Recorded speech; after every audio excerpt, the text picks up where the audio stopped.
मैं अभी सवेरे से चिंतित था कि मेरे ही पुलिस वाले को कोई हथियार दिखा रहा है और पुलिस कार्रवाई नहीं कर रहा है। तो अभी डीजीपी साहब ने बताया कि वो मानसिक रूप से बीमार है सर, और उसको गिरफ्तार भी कर लिया गया। उसको मानसिक आरोग्य का जो हॉस्पिटल उसमें भर्ती करने का काम किया जाए। हथियार इनको दे दिया गया और संभावना देख रहा है यहीं से, तो चलिए हथियार रख दिया जाता है। लीजिए।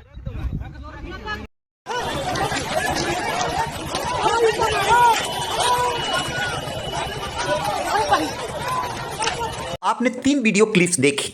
पहली क्लिप्स में बिहार के मुख्यमंत्री सम्राट चौधरी उस युवक के बारे में बता रहे हैं जो डीजीपी ने उन्हें ब्रीफ किया है। वो बता रहे हैं कि वो मानसिक रूप से विक्षिप्त है, उसका इलाज चल रहा है, अस्पताल में भर्ती कराया गया है।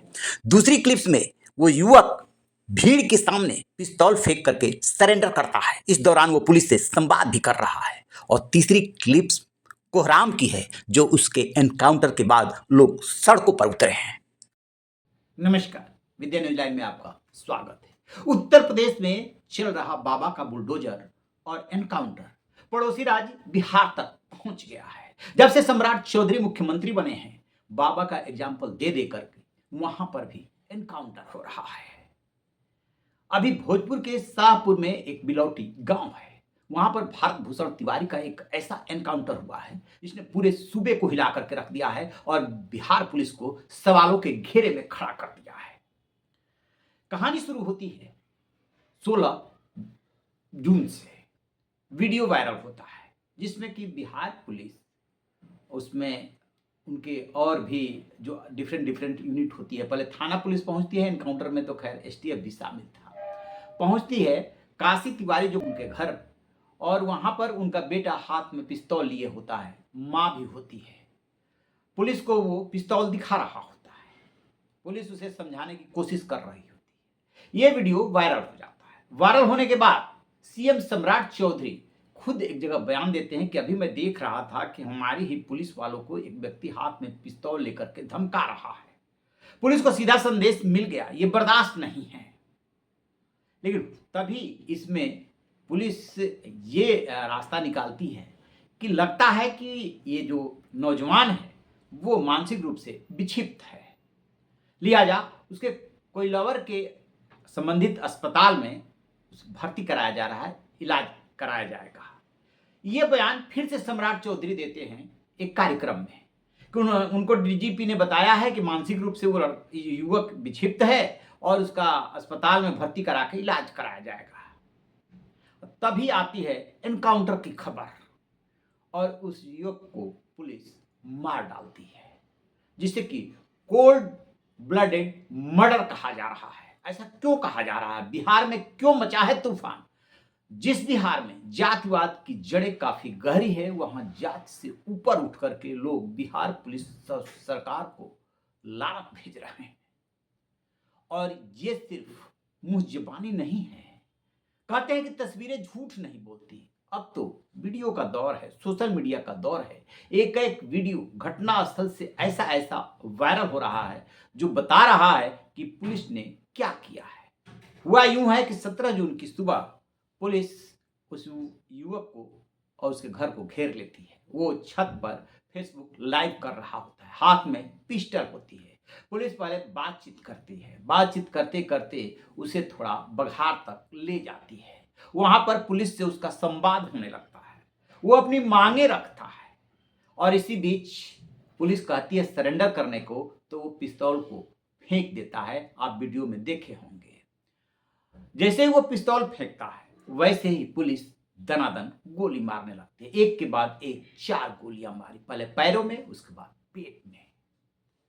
अब सवाल उठ रहे हैं कि जिस युवक के बारे में पुलिस, डीजीपी, सूबे का सीएम कहता है कि वो मानसिक रूप से विक्षिप्त है, ऐसी उन्हें जानकारी मिली है, और वो पिस्तौल को फेंक देता है जिस पिस्तौल को बहाना बना करके हत्या की गई है। पहले से युवक का कोई आपराधिक रिकॉर्ड नहीं है, तो इसे क्या कहेंगे? थानाध्यक्ष समेत 4 पुलिसकर्मी निलंबित किए जा चुके हैं। इस एनकाउंटर में एसटीएफ भी शामिल रही और संबंधित पुलिस थाना क्षेत्र तो जो शामिल रहा, वहां के पुलिसकर्मी वो तो रह ही रहे। अब जो कहानी निकल करके आ रही है, गांव के सरपंच से, प्रधान से, गांव वालों से, यूट्यूबर्स ने बातचीत की है कि कोई एनकाउंटर लायक ये मामला था ही नहीं, कुछ गुस्से वाले दिमाग का था। हो सकता है कि मानसिक रूप से विक्षिप्त हो और इसका इलाज चल रहा हो। वो लगातार, आपने गौर किया होगा, पिछले साल की बारिश में एक जवनिया गांव है इसी भोजपुर का, जो बाढ़ में, गंगा के कटाव में बह गया था। पूरा गांव खत्म हो गया था। बगल में बस्ती बनती है। ये युवक मिट्टी भराव की मांग को लेकर के बार बार एसडीएम से मिलता है और कहता है कि ये गांव वालों का काम है, समाज का काम है, ये करना ही होगा। इसी बात पर उसके पुलिस प्रशासन के अधिकारियों से, एसडीएम से तकरार होती है। बात सिर्फ इतनी थी, वो पूरे गांव की मांग उठा रहा था, ऐसा बताया गया है। और उसी क्रम में जब जानकारी मिलती है कि एक युवक गांव में हाथ में पिस्तौल लिए हुए और सबको चैलेंज कर रहा है, तो पुलिस पहुंचती है वीडियो को देख करके, या किसी ने जानकारी दी होगी। वहां जाकर के जब संवाद करती है और जिस तरीके से वो पुलिस को धमका रहा हो, तो उसे साफ लग रहा है कि मानसिक रूप से वो कम से कम स्वस्थ तो नहीं है। विक्षिप्त है या नहीं है ये तो जांच में पता चल जाएगा, लेकिन स्वस्थ तो नहीं है। अदरवाइज कोई एक सामान्य युवक, पुलिस जब आएगी तो हाथ में पिस्तौल लेकर के उसे डराएगा नहीं, गोली मारने की धमकी नहीं देगा, क्योंकि वर्दी में काफी ताकत होती है। लोग उसे वर्दी के कानून की ताकत मान करके उसका सम्मान करते हैं।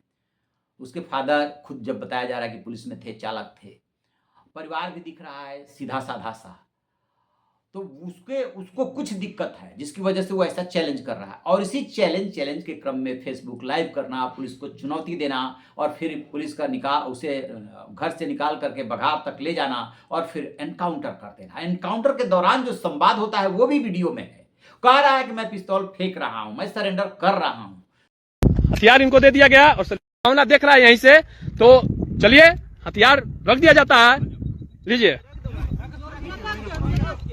भरोसा कीजिए। तो सरेंडर का तो नियम ही यही है कि जब आदमी हथियार को डाल देता है, दोनों हाथ ऊपर कर लेता है, सरेंडर कर रहा है, उसके बाद गोली नहीं चलाई जाती है। बड़े बड़े आतंकवादी, नक्सलवादी, डकैत जब सरेंडर किए हैं, मुख्यमंत्रियों के सामने किए हैं, हमने पुलिस अधिकारियों के सामने किए हैं, तो यही तरीका होता है कि वो हथियार को रख देते हैं, हाथ को ऊपर कर देते हैं, उसके बाद कोई फायरिंग नहीं होती है। सवाल ये है कि क्यों फायरिंग की गई, क्यों भारत भूषण तिवारी की जान ली गई?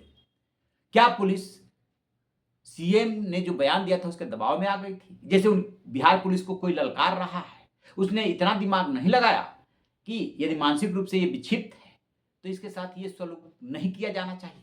गांव के लोग विरोध कर रहे हैं, मतलब ये ऐसा एनकाउंटर है जिसमें पूरा मजमा लगा हुआ है, गांव के लोग देख रहे हैं, भीड़ इकट्ठी है, वो पिस्तौल फेंक रहा है, लोग वीडियो बना रहे हैं, और इसके बावजूद दे दनादन पुलिस 5 गोलियां मार देती है।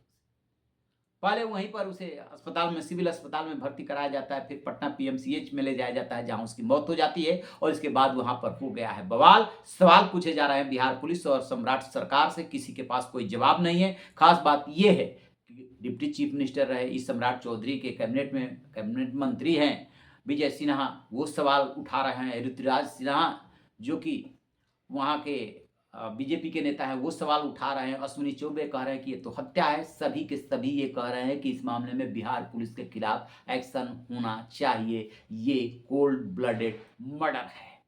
थानाध्यक्ष समेत 4 निलंबित हो गए हैं, लेकिन इससे लोगों का गुस्सा शांत नहीं हो रहा। अब देखते ये हैं कि जांच हो रही है, जांच के बाद इसमें और क्या एक्शन होता है और पुलिस इस घटना से क्या सबक ले रही है। सरेंडर के बाद हत्या, ये कौन सा राज है? यही सुशासन है? आपकी क्या राय है? कमेंट बॉक्स में बताइएगा जरूर। Thank you.